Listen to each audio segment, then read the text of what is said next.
Setelah kita bertemu malaikat maut dan kita tahu bahwa kita akan menjadi penduduk surga, jadi kita sudah tahu di situ bahwa kita akan menjadi penduduk surga, yaitu dengan tanda-tanda yang dibawa oleh malaikat maut. Nabi mengatakan dalam hadis riwayat Ahmad bin Hanbal, kalau kita menjadi penduduk surga, maka yang datang serombongan malaikat maut dengan wajah yang tampan, menarik, lalu membawa kain kafan dari surga, wangi sekali. Lalu kemudian nyawa kita ditarik dengan lembut, walaupun sakit, tapi dengan lembut seperti air keluar dari mulut cereh. Lalu dibungkus, ruh kita dibungkus dengan kain kafan itu, diterbangkan ke hadapan Allah, menembus langit ketujuh. Setiap langit yang dilewati, ini hadis riwayat Ahmad bin Hanbal, panjang hadisnya Pak.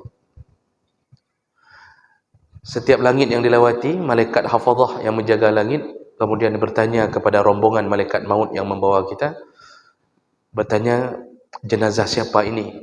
Ruh siapa ini? Wangi sekali. Malaikat maut dan rombongannya menjawab, ini ruh fulan bin fulan, yaitu dipanggil dengan nama yang terbaik.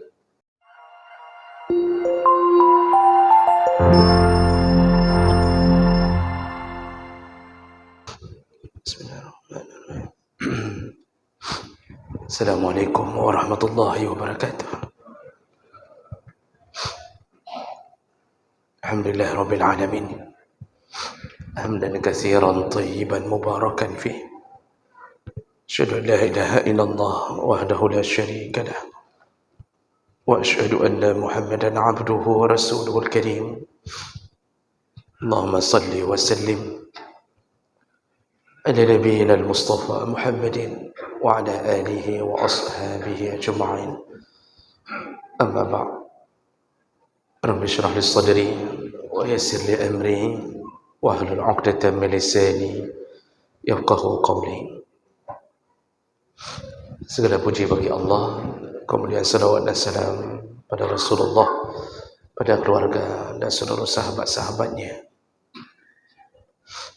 yang Allah muliakan insyaAllah. Bapak-bapak dan ibu-ibu, jemaah salat maghrib dan isya, dan mudah-mudahan kehadiran kita tercatat di sisi Allah Subhanahu wa taala.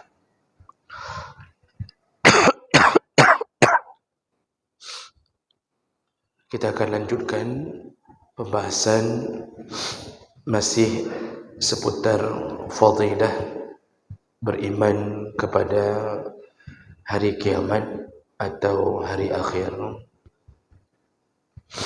Di pertemuan kita yang lalu, kita sudah membahas bahawa salah satu keutamaan bagi orang-orang yang beriman kepada hari kiamat, mereka termasuk golongan yang dipuji, dibangga-banggakan oleh Allah dan Nabi sallallahu alaihi wasallam.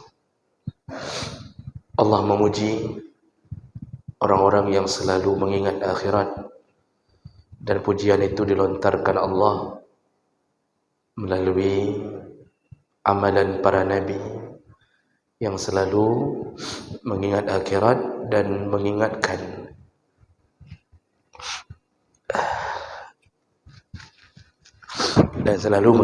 orang lain untuk mempersiapkan diri akhirat. Juga Nabi memuji orang-orang yang mempersiapkan akhirat, yaitu mengingat kematian dengan label orang yang pintar. Jadi orang yang paling pintar itu orang yang selalu mengingat kematiannya, dan kematian adalah gerbang menuju akhirat.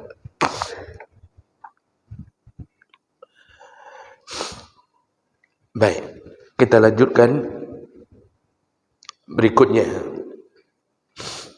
Fadilah orang yang beriman pada hari kiamat atau hari akhir adalah orang-orang yang beriman pada hari akhir atau hari kiamat diberikan Allah anugerah Mereka lah yang paling banyak mempersiapkan bekal menuju ke akhirat. Jadi salah satu kelebihannya, orang kalau sudah mengingat-ingat tentang kehidupan yang abadi adalah akhirat, otomatis dia lebih banyak persiapan untuk hidup di negeri abadi. Dan dia membawa bekal.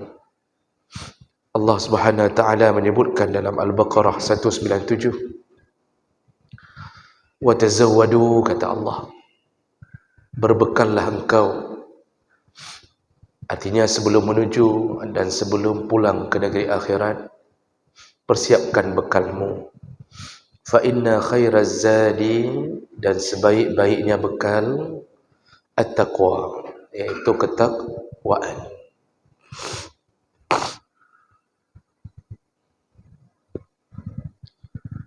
Allah sudah kasih bocoran kalau mau pulang ke negeri akhirat, satu bekal yang paling utama yaitu takwa. Dan takwa itu menjalankan perintah, meninggalkan larangan, baik dalam keadaan terang-terangan atau dalam keadaan sepi. Itu bekal paling baik dan paling utama untuk dibawa. Maka apa yang kita lakukan berbekal takwa, itu insya-Allah menyelamatkan kita di akhirat. Bapak Ibu yang Allah muliakan, perjalanan menuju akhirat itu panjang. Makanya kita perlu mempersiapkan bekal yang banyak dalam perjalanan yang panjang. Kita di alam rahim 9 bulan. Lalu kemudian kita di alam dunia antara 60 sampai 70 tahun. Berarti hitung-hitung kita mengalami masa untuk mempersiapkan diri hanya di dunia. Sedangkan alam rahim itu tidak disebut sebagai alam ujian. Nah, 60-70 tahun ini disuruh cari bekal sebanyak-banyaknya. Nanti bekal itu akan dibawanya dalam perjalanan menuju ke surga yang ribuan tahun lamanya. Ribuan tahun. Di alam kubur tidak ada yang tahu berapa lama, karena tidak ada dalil yang menyebutkan berapa lama di alam kubur. Karena batasan orang berada di alam kubur sampai dibangkitkan. Nah, ini enggak pernah diberitahu oleh Nabi berapa lama orang yang menunggu di alam kubur. Bayangkan dari semenjak zaman Nabiullah Adam, mereka tetap berada di alam barzakh. Lalu kita semua ditiup sangkakala pertama untuk mematikan kita. Berarti semua wajib mengalami alam barzakh, wajib. Lalu tatba'uha ar-radifah. Ketika sudah berada di alam barzakh, kita menunggu radifah, tiupan sangkakala yang kedua. Tidak ada yang tahu dan tidak ada dalil yang menyebutkan dengan pasti berapa lama antara rajifah dengan radifah. Tiupan sangkakala pertama mematikan, tiupan sangkakala kedua membangkitkan. Nah, ini berapa lama tidak ada yang tahu. Bisa jadi Bapak Ibu, kita berada di situ ribuan tahun lagi. Bisa jadi. Lalu bangkit dengan izin Allah, berdiri di padang mahsyar, masuk ke alam baru, itu malam di padang mahsyar. Berapa lama di padang mahsyar? Nabi menyebutkan, dan ada kalimah Allah yang menyebutkan 50,000 sana, 50,000 tahun. Jadi di alam kubur enggak tahu berapa tahun, bisa ribuan tahun. Di alam mahsyar, di padang mahsyar itu 50,000 tahun. Lalu kemudian mengalami beberapa fase, yaitu dihisab, yaumul mizan, lalu naik ke titian sirat. Salah seorang tabi'in yang dikenal kesalehannya, Qadhi Al-Ayas, Itu ketika ditanya berapa lama orang naik ke titian itu, beliau menjawab dengan ilmu yang beliau tahu tentunya, 5.000 tahun mendaki. Kata beliau, 5.000 tahun titian itu mendaki. Lalu 5.000 tahun datar. Dan 5.000 tahun lagi menurun. Jadi 15.000 tahun untuk berjalan di atas titian. Bayangkan Bapak Ibu, perjalanan kita masih panjang. Tapi kalau bekal banyak di dunia, seluruh perjalanan yang panjang itu kita lalui dengan kenikmatan. Makanya Allah Subhanahu wa taala menyebutkan innal ladzina qalu rabbuna Allah summa istaqamu, sesungguhnya orang-orang yang telah menetapkan diri bahwa Allah sebagai Tuhannya, yaitu dengan mengatakan Tuhan kami adalah Allah, summa istaqamu, lalu mereka istiqamah dalam imannya, dalam amalnya, maka merekalah fala khaufun alaihim wala hum yahzanun, mereka tidak akan pernah mengalami rasa takut, wala hum yahzanun, dan mereka tidak pernah mengalami rasa sedih. Ini kalau orang selamat dengan bekal di dunia, berapa puluh ribu tahun pun Allah suruh berdiri di padang mahsyar, itu tidak terbebani dengan rasa takut. Karena yang membuat kita terasa begitu lama adalah rasa takut itu. Rasa takut, kemudian kita melihat janji-janji Allah yang akan menyiksa, itu yang membuat orang tidak betah. Dan tentu bukan hanya tidak betah, dia akan tersiksa dengan pemandangan itu. Sedangkan orang-orang yang hidup sampai mati dengan bekal, tidak ada rasa sedih, tidak ada rasa takut. Semua diberi kebahagiaan oleh Allah dari semenjak masuk ke alam barzah. Dan itu sudah dijanjikan oleh Nabi. Jadi ketika Nabi mengatakan kita masuk ke alam barzah, dihantarkan oleh sanak saudara, diusung ke rendah. Dari situ saja, setelah kita bertemu malaikat maut dan kita tahu bahwa kita akan menjadi penduduk surga, jadi kita sudah tahu di situ bahwa kita akan menjadi penduduk surga, yaitu dengan tanda-tanda yang dibawa oleh malaikat maut. Nabi mengatakan dalam hadis riwayat Ahmad bin Hanbal, kalau kita menjadi penduduk surga, maka yang datang serombongan malaikat maut dengan wajah yang tampan, menarik, lalu membawa kain kafan dari surga, wangi sekali. Lalu kemudian nyawa kita ditarik dengan lembut, walaupun sakit, tapi dengan lembut seperti air keluar dari mulut cereh. Lalu dibungkus, ruh kita dibungkus dengan kain kafan itu, diterbangkan ke hadapan Allah, menembus langit ketujuh. Setiap langit yang dilewati, ini hadis riwayat Ahmad bin Hanbal, panjang hadisnya Pak. Setiap langit yang dilewati, malaikat hafazah yang menjaga langit kemudian bertanya kepada rombongan malaikat maut yang membawa kita, bertanya, jenazah siapa ini? Ruh siapa ini? Wangi sekali. Malaikat maut dan rombongannya menjawab, ini ruh fulan bin fulan, yaitu dipanggil dengan nama yang terbaik. Dipanggil dengan nama yang terbaik. Lalu kemudian terus dibawa ke hadapan Allah. Lalu Allah memvonisnya, ini penduduk surga. Sekarang balikkan dia ke bumi mengikuti prosedur.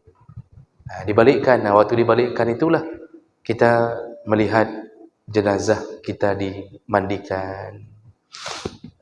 Kita melihat ternyata yang mensolatkan jenazah kita, alhamdulillah, anak yang telah kita didik bertahun-tahun lamanya. Lalu kita melihat kesabaran pada keluarga kita, tangisan ada tapi tidak sampai meratap, di situ kebahagiaan muncul. Lalu ketika jenazah kita selesai disolatkan, dibawa, tanda-tanda kita bahagia, kita berseru kepada orang yang membawa kerenda kita dengan kalimat qaddimuni qaddimuni, hadis riwayat Muslim. Kita mengatakan kepada orang yang membawa kerenda, percepatlah. Jadi maksudnya aku tidak sabar, ingin segera istirahat. Dia sudah mengatakan percepat untuk istirahat. Dia sudah tahu tu nasibnya. Berbeda dengan orang yang ahli maksiat, ruhnya divonis Allah, ini penduduk neraka. Maka ketika dia balik ke bumi, dia berteriak, berseru kepada orang yang membawa kerendanya dengan mengatakan, ya wailah, celakalah, ila aina yahmiluni, kemana dia membawa jenazahku.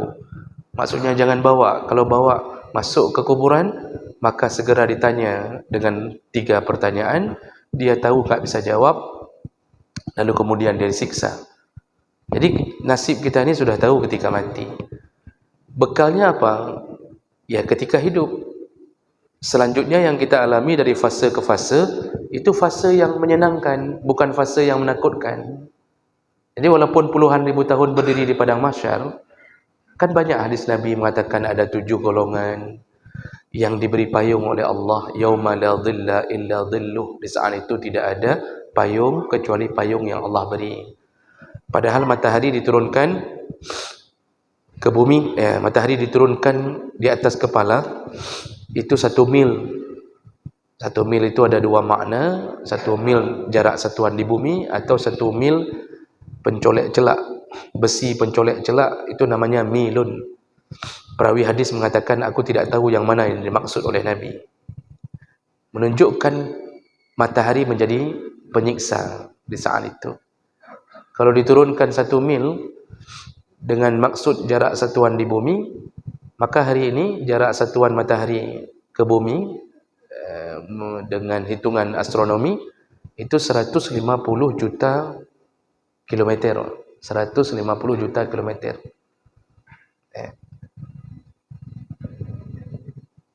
Kalau diturunkan 1 mil, berarti 1 mil 1.500 1.500 1 mil ya. 1.500 kilometer. Siapa yang kerja di bidang perhubungan? Kalau diturunkan 1 mil dengan jarak satuan di bumi, Masya Allah Pak, hari ini saja kita sudah banyak yang flu, sakit, batuk-batuk, panas luar biasa. Di India sudah puluhan orang meninggal. Itu masih 150 juta kilometer.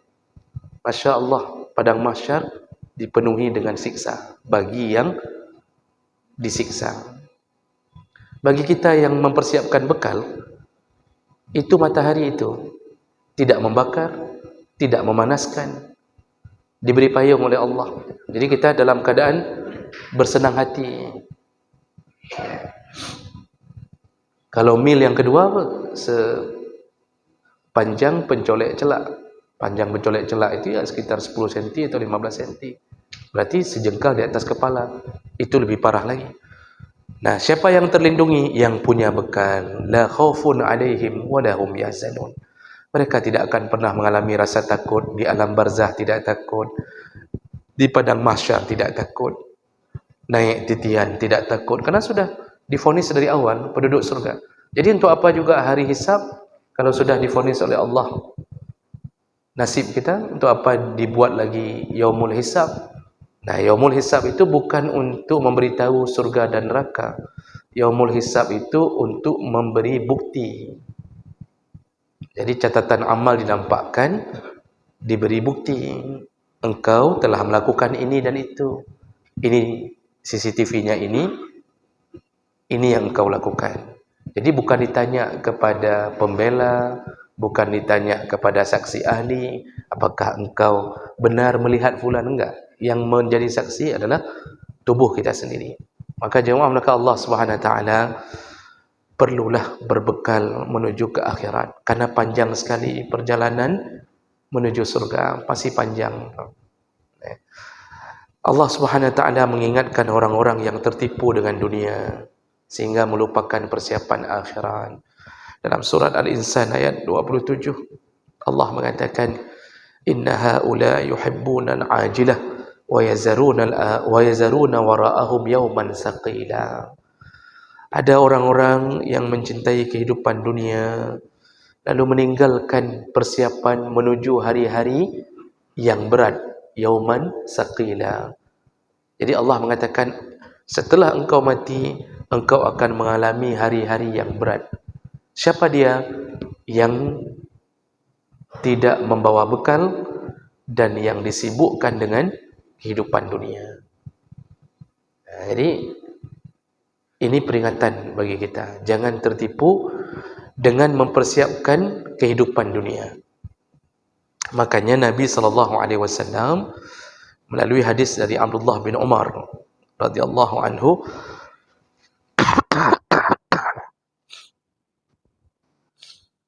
qala akhadha Rasulullah sallallahu alaihi wasallam bimankibayya. Pada satu hari Rasulullah menyentuh pundakku. Faqal, Rasulullah berkata kepada aku, kata Abdullah bin Umar, kun fid dunya, wahai Ibnu Umar, jagalah dirimu di dunia, kun fid dunya, atau jadilah engkau di dunia, ka'annaka gharibun.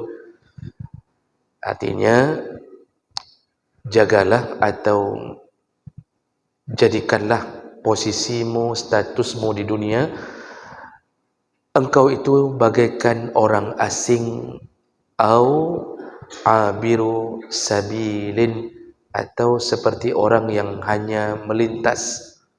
Jadi seperti musafir yang melintas. Jadi disuruh oleh Nabi untuk memposisikan diri di dunia ini seperti orang asing atau orang yang hanya sekedar melintas, musafir. Lalu kemudian wakana Ibnu Umar yaqul, Ibnu Umar lalu menyebutkan, setelah dia mengatakan bahasa Nabi, beliau kemudian mengatakan bahasanya sendiri, iza amsaita. Oleh karena itu kata Ibnu Umar, mengingat Nabi tadi mengatakan seperti itu, iza amsaita, kalau engkau sedang berada di sore hari, fala tantadhiris sabah, janganlah engkau menunda amalmu untuk menunggu subuh. Kalau engkau berada di subuh hari, wa iza asbahta fala tantadhiril masa, jangan engkau tunda beramal di waktu sore. Artinya jangan tunggu sore untuk beramal. Wa khus min sihatika limaradika, pergunakan waktu sehatmu sebelum datang waktu sakitmu. Wa min hayatika limautik, dan gunakan kehidupanmu atau masa hidupmu sebelum datang kematianmu. Ini nasihat, ini nasihat yang begitu mendalam bagi orang yang mempersiapkan diri menuju surga. Jadi Nabi SAW tadi mengatakan bahwa jadikan dirimu seperti orang asing di dunia. Jadi jangan merasa menjadi pemilik dunia, jadi orang asing. Kita tahu orang asing kalau berada di satu tempat, dia tidak pernah merasa memiliki tanah itu. Maka dia malas untuk membuat sesuatu yang dia dirikan di tempat itu. Sekarang jangankan orang asing tinggal di kita, Pak. Perusahaan asing saja, nggak ada yang merencanakan untuk bermanen di satu tempat. 30 tahun, 40 tahun, berangkat. Tetap dia pulang ke Amerika, dia pulang ke negaranya.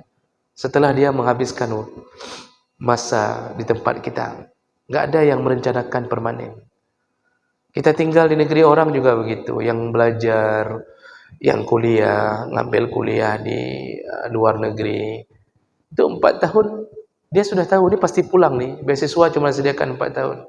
Begitulah maksud Nabi SAW, jadilah orang asing di dunia. Jangan engkau kira engkau bisa memiliki dunia. Makanya disuruh selalu mempersiapkan, kita akan tinggalkan ini, kita akan tinggalkan itu. Lalu yang kedua kata Nabi, disuruh seperti seorang musafir yang melintas. Musafir itu ketika transit di satu tempat. Kalau musafir zaman dulu, transitnya di bawah pohon. Jadi kalau unta berjalan jauh, itu transit mencari tempat yang rindang. Mereka istirahat, makan, minum, Paling lama sehari semalam bermalam di situ, lalu berangkat lagi. Kata Nabi, begitulah engkau di dunia, jadilah musafir. Makanya musafir itu, Pak, itu nggak ada rencana untuk buat rumah di bawah pohon itu. Musafir kalau sedang transit, ini kita transit nih di satu bandara, kan nggak ada rencana kita buat rumah di bandara. Ini berangkat lagi, berangkat lagi. Begitulah maksud Nabi, jangan engkau membuat kehidupanmu berakhir di tempat engkau transit, karena engkau akan berangkat. Berangkatnya kapan? Ya waktu mati, berangkat lagi berarti. Ini kan kita transit nih, dari rahim masuk ke dunia. Dari dunia ini transit, lalu mati. Ya. Berarti kita berangkat lagi. Maka orang kalau sudah sampai pada tahapan memposisikan diri seperti ini, itu nggak ada rencana, Pak, membuat rumah sampai melambung-lambung, rumah yang lambung-lambung, ya, sampai 5 tingkat. Dia tinggal tingkat bawah, 4 tingkat di atas nggak ditinggalinya. Tapi Masya Allah menjulang tinggi. Untuk naik saja pakai lift. Dia tahu ini akan dia tinggalkan. Seandainya rumah yang 2M itu dia jadikan hanya 1 tingkat atau 2 tingkat sesuai keperluan saja, lalu dia ambil yang 1M untuk dia sedekahkan, maka dia telah berbekal ke akhirat. Sayangnya orang hari ini nggak mikir ke situ. Dia pikir rumahnya akan dia tinggali selama-lama. Padahal ada yang belum siap rumah, sudah mati di depan rumah. Rumah belum siap. Dia kontrol, mati di depan rumah. Kan inilah kebodohan yang terjadi, kan. Kalau orang sudah sampai kepada level memikirkan dia musafir di dunia, itu nggak ada lemari di ruang tamu yang isinya benda-benda mubazir semua. Ada itu, pasti semuanya dia jual. Dia santuni anak yatim, dia berikan fakir miskin, dia tolong janda-janda, kan? Ini enggak gaji pas-pasan, tapi begitu kita masuk ke ruang tamunya, itu ada di sudut ruang tamu, Pak, ada satu lemari khusus, namanya lemari setan. Isinya apa? Koleksi benda-benda mubazir, Tupperware berbagai sudut. Ada 3 sudut, ada 4 sudut, ada yang bulat. Kemudian nanti ada jam tangan, ada sekitar 25 model. Lalu kemudian ada macam-macam benda-benda antik. Itu dalam ruang tamu saja ada Gucci Cina. Gucci Cina saja sudah 10 juta. Belum lagi peralatan di ruang tamu yang Masya Allah super mewah. Kalau super mewah itu masih terpakai untuk memuliakan tamu, itu masih okey. Berarti ada keinginan menegakkan syariat, memuliakan tamu. Tapi kalau hanya sekedar hanya untuk bermewah-mewah, itu berbahaya. Kita ini banyak sekali membuang waktu dengan menghilangkan kesempatan berbekal. Makanya Ibnu Umar melanjutkan nasihatnya, mengatakan ketika datang waktu subuh, jangan tunda amalmu ke waktu sore. Karena ada orang waktu datang waktu subuh, itu menunda salat duha. Mungkin besok, insyaAllah besok. Ada yang datang hari Senin, dia tunda sunnah puasa. Dia berpikir, alah, hari Kamis sajalah. Nanti hari Kamis datang, dia tunda ke hari Senin. Begitu seterusnya, sehingga sebulan itu dia nggak puasa. Padahal itu bekal takwa. Ketika gajinya keluar, dia nggak mau sedekah. Padahal itu bekal. Nah, inilah orang-orang yang selalu menunda-nunda amal saleh. Padahal menunda amal saleh itu termasuk salah satu tentaranya syaitan. Menunda amal saleh itu bahasa yang digunakan oleh para ulama dalam hadis disebutkan at-taswif. Jadi selalu mengatakan saufa. Aku akan melakukan. Tapi enggak lakukan. Ayolah salat jamaah. Nantilah insya-Allah. Aku akan lakukan nanti. Ayo taubat, nantilah. Itu tipu daya syaitan. Menunda-nunda. Sampai akhirnya tiba-tiba mati. Disitulah syaitan tepuk tangan. Berhasil membuat salah satu tipu daya dengan menunda. Nah, jemaah melakukan Allah Subhanahu wa taala.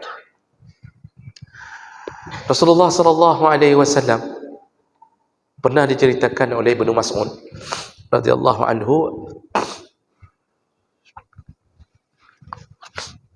nama Rasulullah sallallahu alaihi wasallam ala hasir. Kata Ibnu Mas'ud, kami mendapatkan Rasulullah tidur di atas hasir, tikar. Hasir itu tikar dari anyaman yang dianyam. Mungkin dulu dianyam dengan daun dari pelepah kurma. Faqama, lalu ketika beliau melihat kami, beliau terbangun dari tikarnya. Rasulullah itu kalau kedatangan sahabat, beliau bangun dari tidurnya. Ada riwayat ketika Abu Bakar dan Umar datang. Jadi kalau Abu Bakar dan Umar yang datang ke rumah Rasulullah, Rasulullah itu kadang-kadang bergolek-golek saja, jadi enggak langsung bangun dari tikar. Beliau bicara dengan Abu Bakar dan Umar sambil berbaring, santai. Bicaranya santai, seperti teman akrab. Tapi kalau datangnya Utsman bin Affan, beliau segera bangun lalu memperbaiki pakaiannya. Kalau dengan Abu Bakar dan Umar, kadang-kadang tersingkap betisnya, enggak Rasulullah peduli, karena itu teman akrabnya. Tapi dengan Utsman, padahal kan Utsman nanti kemudian kan menjadi menantu Rasulullah. Kalau Utsman bin Affan yang datang, beliau bangun, lalu beliau segera memperbaiki pakaian, dia kancing bajunya semua, dia tutup sampai ke betisnya. Baru dia suruh masuk, Utsman suruh masuk. Ditanya oleh Aisyah, wahai Rasulullah, kenapa kalau ayahku datang dan Umar, penampilanmu ya begitu-begitu sajalah, engkau tidak peduli. Tapi kenapa kalau Utsman datang, engkau memperbaiki semua keadaanmu? Apa jawaban Nabi? Abu Bakar dan Umar itu sahabatku dan aku terbiasa akrab dengannya. Tapi kalau Utsman, dia itu punya sifat malu yang luar biasa. Utsman itu orangnya pemalu. Kalau aku tidak memperbaiki pakaianku, ku jamin dia tidak akan masuk ke rumah ini. Itu sifat Utsman. Makanya kita kan terbias, Pak. Kalau ketemu sama kawan akrab, beda kan, Pak. Tapi kalau ketemu dengan orang yang belum tentu kita kenal sekali, itu tampilan kita beda. Kita agak jaim-jaim, jaga-jaga email kita kan. Tapi kalau teman akrab, itu enggak ada lagi, Pak. Ustaz pun bisa jatuh kopiahnya kalau dengan teman akrab itu. Makanya kalau kami sesama alumni misal, itu kalau sedang bicara jamaah sebaiknya jangan duduk sampai kami, karena jatuh maruah kami semuanya. Begitu kalau dengan teman akrab, memang sudah begitu pekadrinnya, memang begitu. Jadi jemaah melakukan Allah, nah Rasulullah itu tidur di atas tikar. Lalu ketika sahabat Abdullah bin Mas'ud datang, beliau bangun, waqad athara fi jambihi, dan kami mendapatkan beliau ternyata di punggungnya bekasan tikar.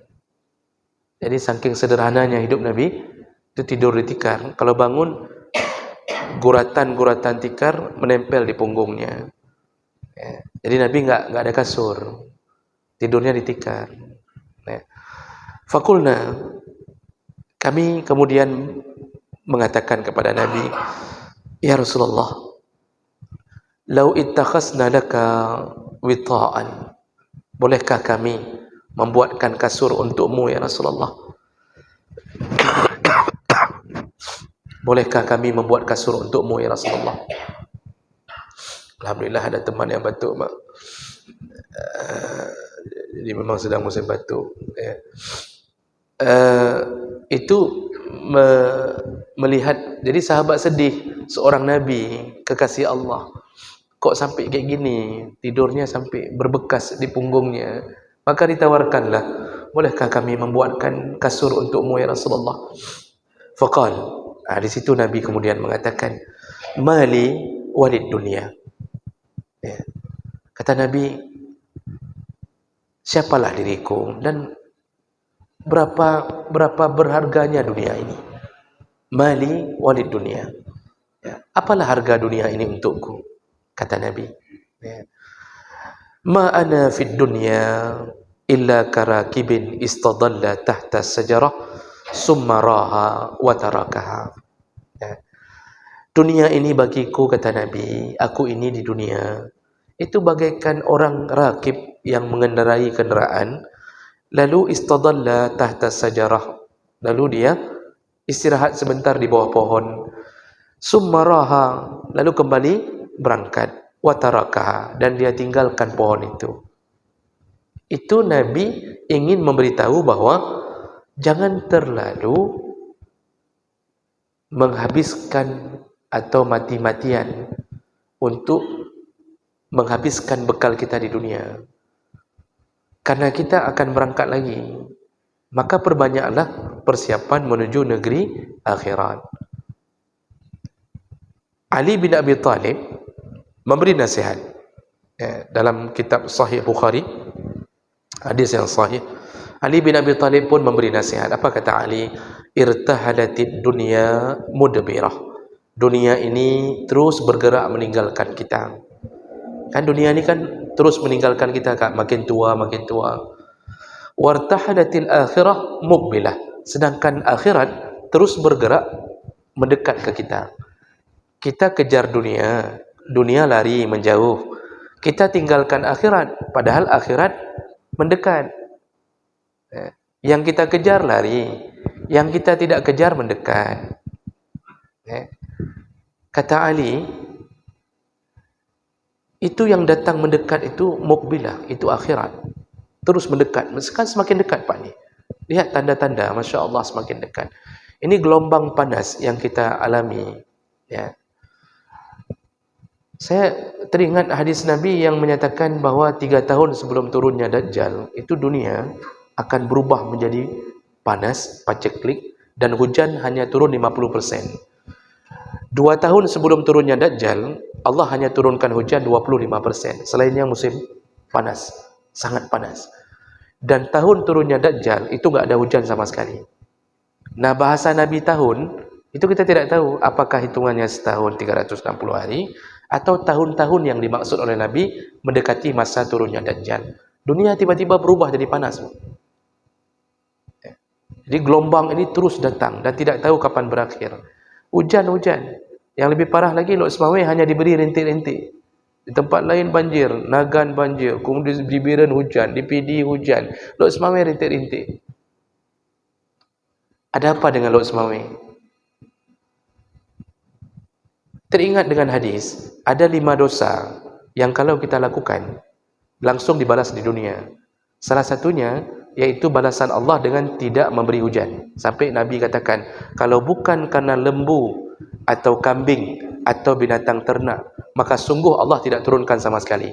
Apa dosanya, Pak? Zina dan tidak bayar zakat. Ketika orang merajalela zina, lalu meninggalkan bayar zakat, hujan ditahan Allah. Zina di Lok Semawe, itu terselubung, enggak ada yang mau bongkar.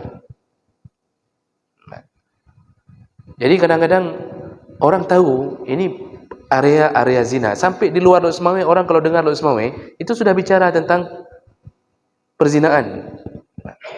Dan berapa kali masuk di koran tentang kehidupan kita di sini. Anak-anak sudah mulai tawuran, bawa senjata tajam, bunuh-membunuh, pukul-mukul, hal biasa. Zina merajalela. Itu saya enggak sebutkan gangnya, Pak. Saya enggak sebutkan lorong, tapi tahulah bersama di mana-mana modelnya. Begitu mau dibasmi, dilawan sama-sama, nanti ada backingnya segala macam. Sampai enggak terbasmi hari ini. Maka jangan heran kenapa kita cuma dapat rintik-rintik. Mungkin nanti sekali-sekali diberi lebat, Pak. Mudah-mudahan lebat sekali-sekali. Itu karena lembu dan sapi yang kita pelihara. Maka kita asal ketemu sama sapi dan lembu, sapi, lembu, kambing, kita harus ucapkan terima kasih ya, untung masih ada kalian. Kalianlah lembu yang sebenarnya, yang lain pap lembu mandu, kata dia bilang. Dan begitu seharusnya, Pak. Orang bermaksiat, subhanallah. Ya. Maka ini penting untuk kita tahu akhirat semakin dekat, semakin dekat, semakin dekat. Walikulli wahidatin minhuma banun. Setiap dua ini, dunia dan akhirat, itu ada generasinya, ada anak-anaknya. Fakunu min abna'il akhirah. Lalu Ali menasihati terakhir, jadilah anak-anak akhirat. Artinya persiapkanlah diri untuk akhirat. Maka mudah-mudahan Bapak Ibu yang Allah muliakan, dengan mengingat akhirat kita banyak berbekal untuk persiapan menuju akhirat. Subhanakallahumma bihamdik, asyhadu an la ilaha illa anta, astaghfiruka wa atubu ilaik. Wassalamualaikum warahmatullahi wabarakatuh.